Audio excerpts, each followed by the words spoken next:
Hello students, welcome to my Hindi class.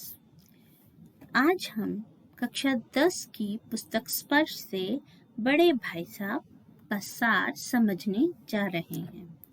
बड़े भाई साहब, इस पाठ के लेखक मुंशी प्रेमचंद जी हैं। इनका जन्म 13 जुलाई 1880 में बनारस लम्हे गांव में हुआ था और इनकी मृत्यु 8 अक्टूबर 1936 में हुई थी।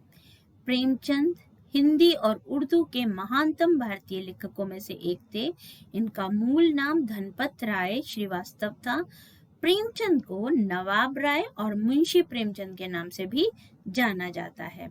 उपन्यास के क्षेत्र में उनका योगदान को देखकर बंगाल के प्रसिद्ध उपन्यासकार शरद चंद्र चट्टोपाध्याय ने उन्हें उपन्यास सम्राट कहकर संबोधित किया था। अब हमारे पाठ बड़े भाई साहब में दो पात्र हैं। पहला लेखक जो तीव्र बुद्धि का है, ज्यादा खेलता है और बड़े भाई से डांट खाता है, परंतु खेलने का मुंह नहीं छोड़ पाता। दूसरा है हमारा बड़ा भाई। बड़े भाई अध्ययनशील हैं और ना पढ़ने वाले छोटे भाई को सदैव डांटते रहते हैं। अब हम इस पाठ में क्या पढ़ेंगे, इसके बारे में मैं थोड़ा सा आपको समझाना चाहती हूँ कि जब हम छोटे होते हैं तो हम लोगों को ये लगता है कि हमारे बड़े जो हैं वो हमें हर काम को मना करते हैं और कुछ काम हमसे जबरदस्ती कराते हैं। जैसे मम्मी के पापा कहते हैं ये काम मत करो, ये करो, सिर्फ पढ़ाई करो। अधिकतर पढ़ने के लिए हमको जोर दिया जाता है क्योंकि ये हमारी उम्र ही ऐसी है कि हमें पढ़ाई के सिवा कुछ और करने को नहीं कहा जाता। ऐसा सुनते ही बच्चों के मन में आता है, काश हम बड़े होते तो हमें कोई रोकता टोकता नहीं। लेकिन आप ये मत सोच लेना कि बड़े होने पर आपको सब कुछ करने का अधिकार मिल जाता है। घर में बड़ों को कई बार वो काम करने के लिए से भी पीछे हटना पड़ता है जो उसकी उम्र के लोग बिना सोचे समझे करते हैं, क्योंकि वो अपने घर में बड़े नहीं होते। प्रस्तुत पाठ में एक बड़े भाई साहब हैं जो हैं तो छोटे ही, परंतु उनका छोटा एक और भाई है। वे उससे कुछ ही साल बड़े हैं, परंतु उनसे बड़े भाई साहब से बड़ी बड़ी आशाएं की जाती हैं। इसलिए बड़े होने के कारण वे खुद भी यही चाहते हैं कि वो जो भी करें छोटे भाई के लिए प्रेरणादायक हो। इस आदर्श स्थिति को बनाए रखने के कारण बड़े भाई साहब का बचपन जो है वो नष्ट हो गया है। अब इस पाठ में सबसे पहले हम देखते हैं कि जो बड़े भाई साहब हैं वो छोटे भाई से 5 वर्ष बड़े हैं, किंतु पढ़ाई में 3 साल ही आगे हैं। उन्हें कभी कभी एक कक्षा में 1 से अधिक वर्ष का समय लग जाता है, क्योंकि वो चाहते हैं कि उनकी नींव मजबूत रहे। बड़े भाई साहब हर समय किताब खोलकर पढ़ते रहते हैं, लेकिन लेखक का मन पढ़ने में नहीं लगता बल्कि खेलने कूदने में लगता है।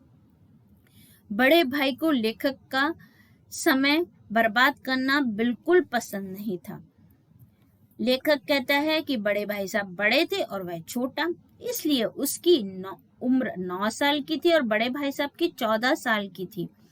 बड़े भाई होने के कारण उनके पास उसको डांटने, फटकारने और उसकी देखभाल करने का अधिकार तो जन्म से ही प्राप्त हो गया था। बड़े भाई साहब छोटे भाई से हर समय एक ही सवाल पूछते थे, कहाँ थे? और उसके बाद वे उसको उपदेश देने लगते थे, डांटने लगते थे और उनकी बातों का हमारे कथाकार या लेखक के पास कोई उत्तर नहीं होता था। जो हमारा कथाकार नायक है, लेखक है, उसकी रुचि सदैव खेल कूद, मैदानों की सुखद हरियाली, हवा के हल्के हल्के झोंके, फुटबॉल की उछल कूद, वॉलीबॉल की फुर्ती, पतंगबाजी, कागज की तितलियां उड़ाना, चारदीवारी पर चढ़कर नीचे कूदना, फाटक पर सवार होकर उसके आगे पीछे चलाना आदि कार्यों में ही उसका दिल लगता था और पढ़ने में बिल्कुल भी नहीं लगता था। बड़े भाई साहब सारा दिन पढ़ते रहते थे और अपने दिमाग को आराम देने के लिए कभी कभी किताबों के हाशियों पर चिड़ियों, कुत्तों, बिल्लियों आदि की तस्वीरें बनाते रहते थे। कभी एक ही शब्द को बार बार लिखते थे तो कभी एक शेर को बार बार सुंदर अक्षरों में नकल करते रहते थे। कभी कभी तो ऐसा होता था कि ऐसी शब्द रचना करते थे जिसका कोई अर्थ नहीं होता था, और जब लेखक उनको उनके लिखी पुस्तकों को कॉपियों को देखता था तो उसको कुछ भी समझ में नहीं आता था। बड़े भाई साहब लेखक को डांटते थे और कहते थे कि अंग्रेजी पढ़ना इतना आसान काम नहीं है। मैं दिन भर पढ़ पढ़कर एक साल में पास नहीं होता हूँ। तुम सोचते हो कि तुम खेल खेल कर पास हो जाओगे। दादा की मेहनत की कमाई है, उसको बर्बाद मत करो। डांट खाकर लेखक दिन भर बैठकर टाइम टेबल बनाता था, पर अगले दिन ही उस टाइम टेबल का पालन बिल्कुल नहीं कर पाता था। जब बड़े भाई साहब की डांट खाकर छोटा भाई टाइम टेबल बनाता था तो उसमें खेलने कूदने के लिए कोई भी समय नहीं होता था। सुबह से लेकर रात तक पढ़ाई ही पढ़ाई। पढ़ाई का टाइम टेबल बनाते समय वह सोचता था कि टाइम टेबल बना लेना एक बात है और बनाए गए टाइम टेबल पर अमल करना वो तो बहुत बड़ी बात है। वह टाइम टेबल का पालन कभी भी नहीं कर पाया, क्योंकि उसे मैदान की हरियाली, फुटबॉल की उछल कूद, वॉलीबॉल की तेजी और फुर्ती उसको अनिवार्य रूप से अपनी ओर खींच लेती थी, और वहां जाते ही वह सब कुछ भूल जाता था, वह खेलने लग जाता था। सालाना परीक्षा हुई। परीक्षा का फल आया तो बड़े भाई साहब फिर से फेल हो गए, परंतु लेखक अपने कक्षा में या दर्जे में प्रथम आया, जिसकी वजह से बड़े भाई साहब बहुत दुखी थे। उनका लेखक पर कुछ समय के लिए थोड़ा सा रौब कम हो गया। बड़े भाई ने देखा कि उनके फेल होने से और खुद के पास होने से लेखक के मन में तो घमंड हो गया है। उसका घमंड दूर करने के लिए उन्होंने उसको रावण का उदाहरण देते हुए कहा कि रावण चक्रवर्ती राजा था, जिसके संसार के अन्य राजा उसको कर देते थे। वह बड़े बड़े देवता भी उसकी गुलामी करते थे, परंतु अंत में उसका राजपाट सब कुछ समाप्त हो गया। बड़े भाई साहब ने आज की शिक्षा प्रणाली पर व्यंग्य करते हुए कहा कि ये अंग्रेजी शिक्षा बोलने, लिखने और पढ़ने पर जोर देती है। आए या ना आए उस पर बल दिया जाता है और रटने की प्रणाली पर जोर दिया जाता है। आज की हमारी शिक्षा पद्धति का सबसे बड़ा दोष यह है कि छात्रों से किताबी बातें कंठस्थ करने की या याद करने की उम्मीद की जाती है।